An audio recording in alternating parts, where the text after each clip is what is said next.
Have you noticed how even small things can disturb your peace? A simple message, someone's words, or just your own thoughts. And suddenly, your mind is restless again. Why can't you stay calm, even when you want to? Gautama Buddha gave a simple answer, but most people ignore it. There's a story. One day, a young man came to Buddha and said, "My mind is always disturbed. I try to stay calm, but I fail every time." Buddha didn't give a lecture. Instead, he handed him a bowl filled with water and said, "Walk with this, and don't spill a single drop."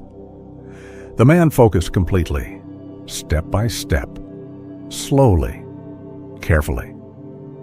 After some time, he returned. Buddha asked, "While you were walking, did you notice people around you? Did you hear any noise?" The man replied, "No, I was only focused on the bowl." Buddha smiled.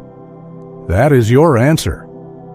Your mind is not disturbed because of the world. It is disturbed because it is not focused. When your attention is everywhere, your peace disappears. But when your mind is steady, nothing can shake you." The man understood. Buddha then said, "Calmness is not something you find, it is something you train. If you let your mind run anywhere, it will create chaos. But if you guide it, it will create peace." That's the truth. You're not restless because life is difficult. You're restless because your mind is uncontrolled. And the more you react to everything, the more peace slips away.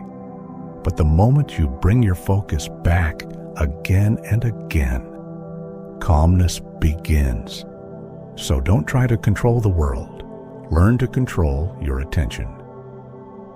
Because peace doesn't come from outside.